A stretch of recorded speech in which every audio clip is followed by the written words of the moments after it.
car and it is sweltering hot.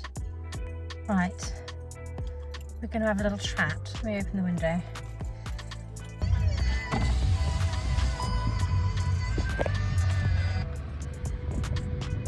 So I'm working, it's the weekend, I'm working, I'm away.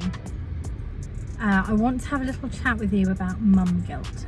I'm going to, as you can see, my little one is not with me. I'm going to go and drive to my hotel, which is on the beach, I know. Yeah, come with me and we'll have a little chat on the way. Spoiler alert, I don't feel guilty for working. I feel other things, but I don't feel guilty and nor should you. So now, I know, still not used to the speaking into a camera in public thing. I know this video won't be relevant for everyone, but that's okay, I'm not doing it for everyone. If you're a parent, and more specifically a working parent, then you're my people, and you and I are going to have a little chin wag about this topic, because it's come up a few times for me lately, personally, and also I've had friends talk to me about it, so it's been on my mind, so I thought we'd have a little chat. Right, I need to get going because this car is like right, let's go to the beach, shall we? Okay. Oh, can you hear the seagulls? So I've just got to my destination and I had visions of us taking a sunset stroll on the beach together and having this talk, but it's really busy. I don't know why I'm surprised at that. At a seaside town, but it's really busy on the beach. So I'm being a wimp because I'm not used to the whole talking to my phone in public thing. So I thought we'd stay in my little cute hotel room. Look,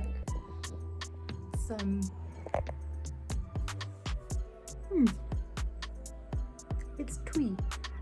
Anyway, so I thought we'd just stay in here and have a chat. I'm going to put my phone somewhere more stable so it's not like, and we'll have a little talk about being a working parent and specifically mum guilt. Alright?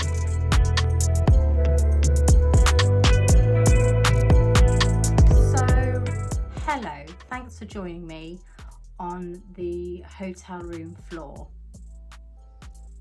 I didn't mean that. I'm sat on the floor so we can have this chat. I want to talk about mum guilt, and I even feel a bit saying it. So I have some thoughts, obviously, but they're really good thoughts. Like, stick about because they're good thoughts about the whole mum guilt thing, about why we need to drop it, some actual benefits of being a working parent, being a working mother specifically, and then also some tangible, actionable things, because as much as we love a good waffle and a good chit chat, we kind of want some things that we can actually do to help as well. So if you are feeling guilty, if you are feeling a bit of that, oh, am I doing the right thing, mum guilt, I've got some actionable things that we can do to help you alleviate those feelings.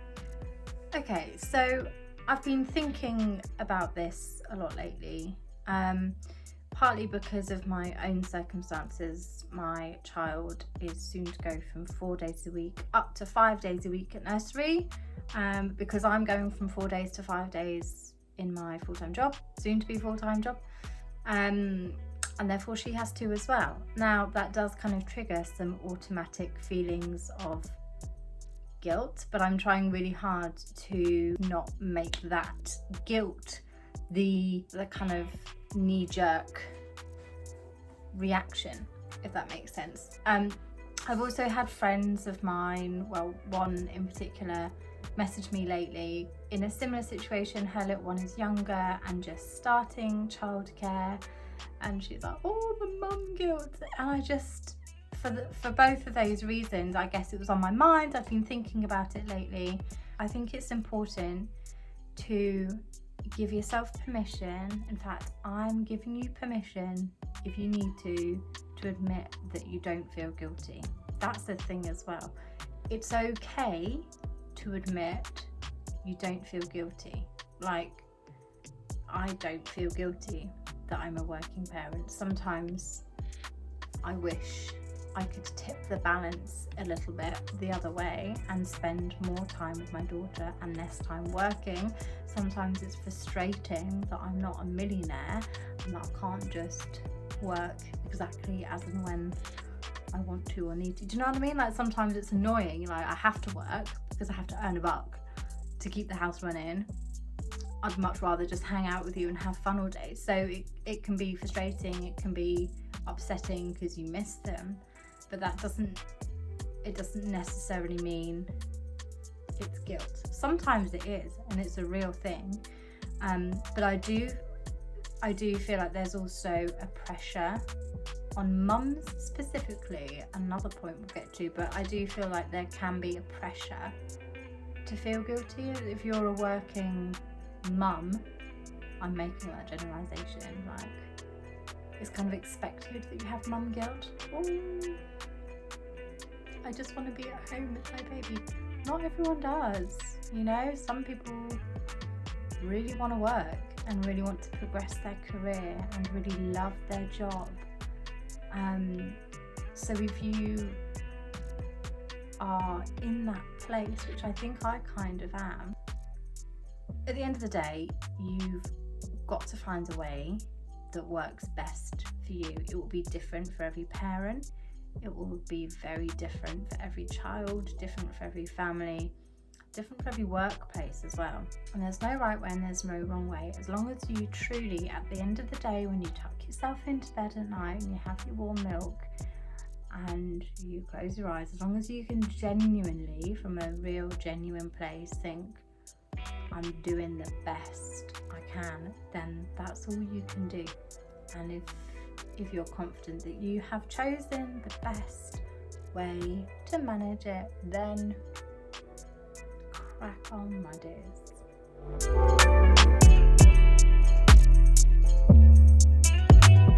So if you are feeling guilty, I'm aware that I've just rambled on about not feeling guilty, but if you are, here are some points I'd like to remind you of, okay? 1, we've made it up. We've kind of made up mum guilt to a point. I mean, dad guilt isn't a thing.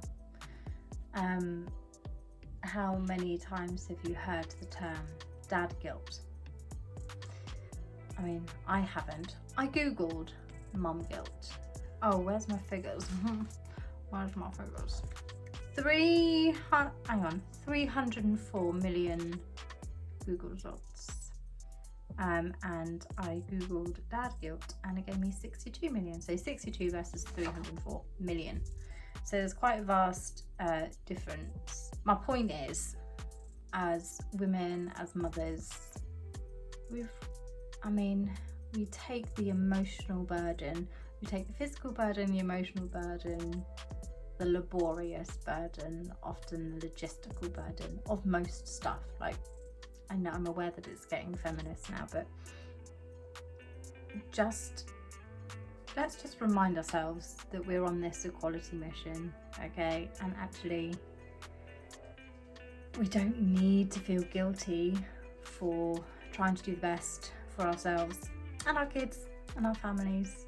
Also, there are actual benefits to childcare. First of all, mum gets a break, parents get a break, which is really important, and I mean kind of psychologically as well. So even if you're going to work, it's not a break per se, you're not going to kick back with a cup of tea, but just that shift in focus and that shift in zone, like you take your parent hat off and you put your work hat on, and just breaking up those segments of your life can be very beneficial, and it can refresh you a little bit, so that when you come back to parenting, you can put that parenting hat back on and you're coming to it fresh, and that can be a really beneficial thing, obviously for you, but also for your child.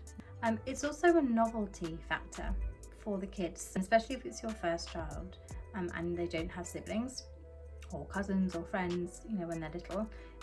Going to daycare with other kids is a massive social learning curve, you know. The next point I want to make is about gratitude and about appreciating what you do have.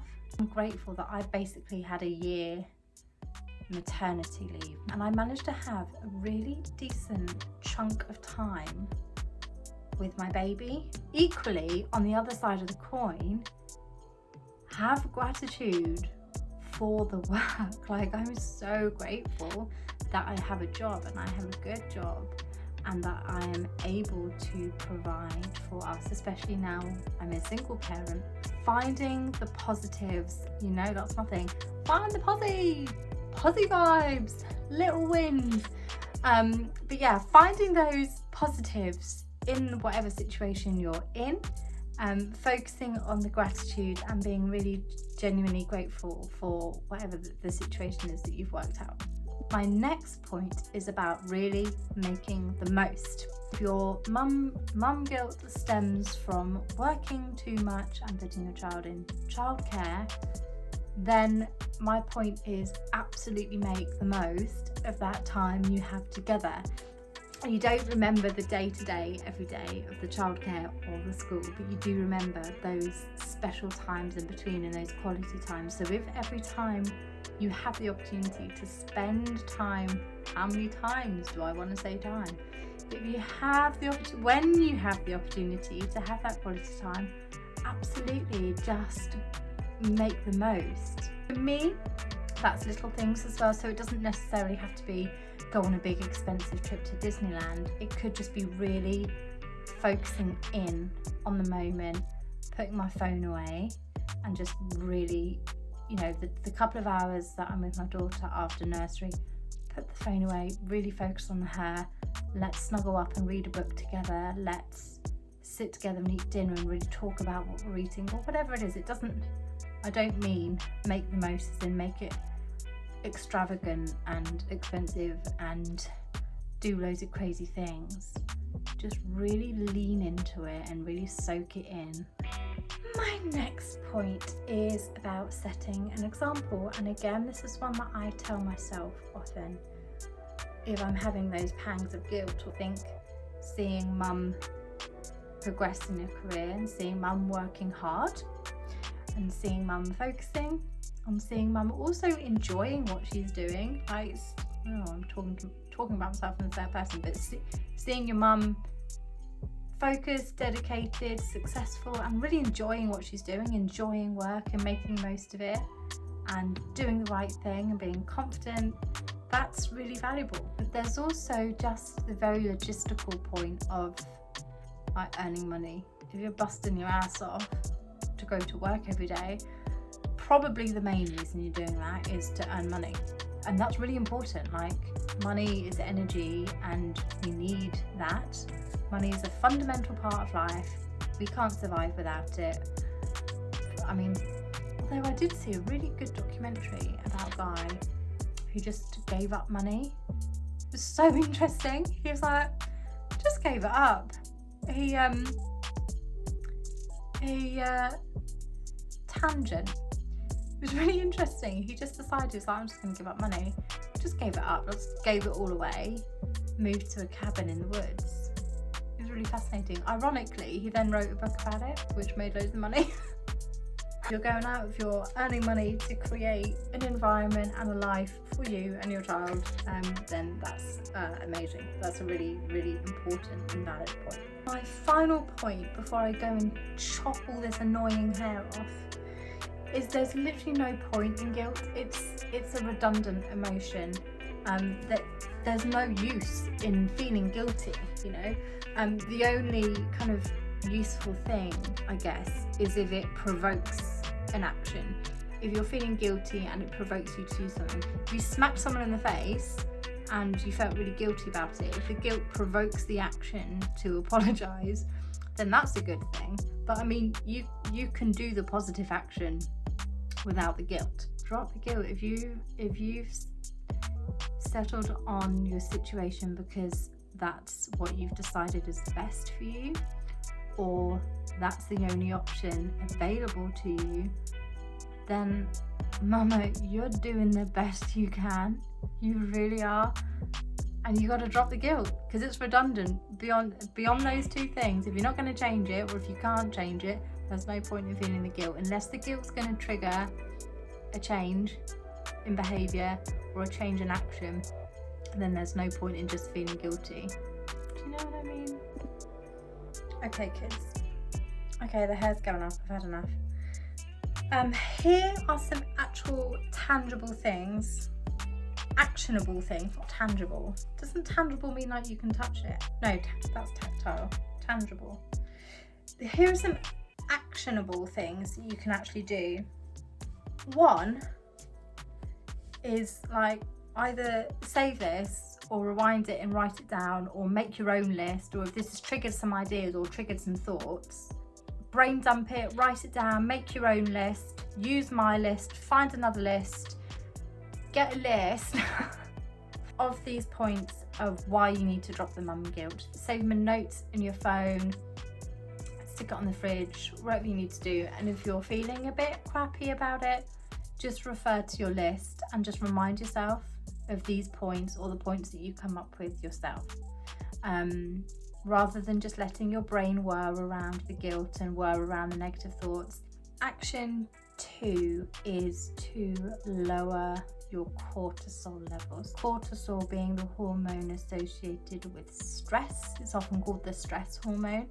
If you're feeling guilty and you're feeling negative, chances are you're probably feeling a bit overwhelmed and a bit stressed and a bit So things that quickly and effectively lower cortisol is anything stress busting, basically anything stress reducing. So whatever that is for you, may I suggest a nice breathing exercise? I know it sounds stupid, but it was so effective. Go on YouTube, follow Richie Norton if you want some guidance, and just find, as it can be 5 minutes, 5-10 minutes of some proper breathing will really reduce cortisol levels. See also things like yoga, meditation, journaling, having a nice warm bath, having a glass of wine, anything that will reduce your cortisol levels. But number 3 is kind of a repetition of a point I made, but just to reiterate it, is gratitude. So finding the reasons to be grateful and then actually noting them. So write them down, think about them, sit there with a cup of tea, have a quiet 5 minutes, and even if you just think about them, but like refocus, think about them. What are you grateful for? I'm grateful that I have a job and that I have a salary and I have an income. I'm grateful for the quality time that I get to spend with my child or my children. I'm grateful that I have the support of my workplace who allow me to be flexible. I'm grateful for the support of my family, my partner, grandparents, Sheila down the road, whoever it is. I'm grateful for the support network I have.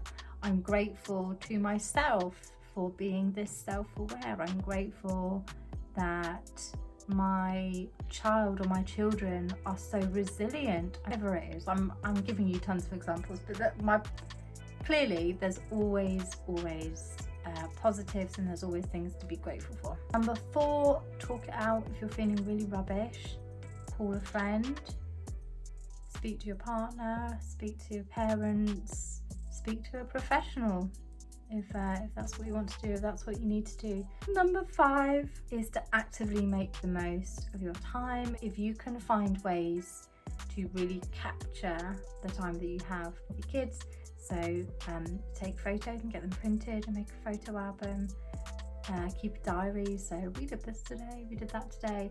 I'm sure you'll be surprised if you start capturing those moments as well. It will probably seem like you've done a lot more.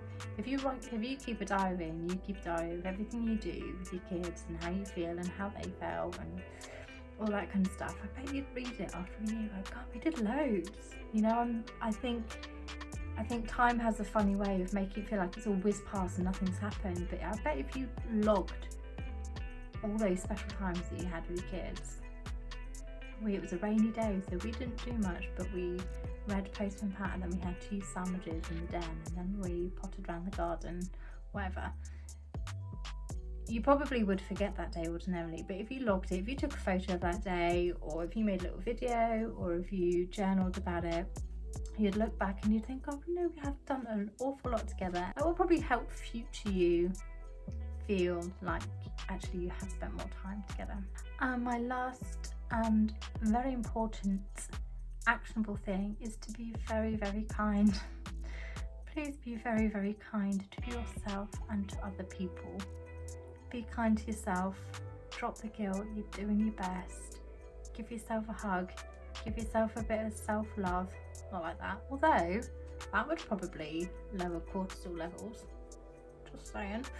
And be very, very kind to other people as well, you know. Let's drop the guilt for ourselves, let's drop the judgment for other people, because like everyone's on a different place in that scale of what they choose for their work-life balance, and just because someone's somewhere else on the scale doesn't mean that they're wrong and you're right, or vice versa, doesn't mean that they're right and you're wrong. So stop using each other as a barometer, and just be very, very kind always.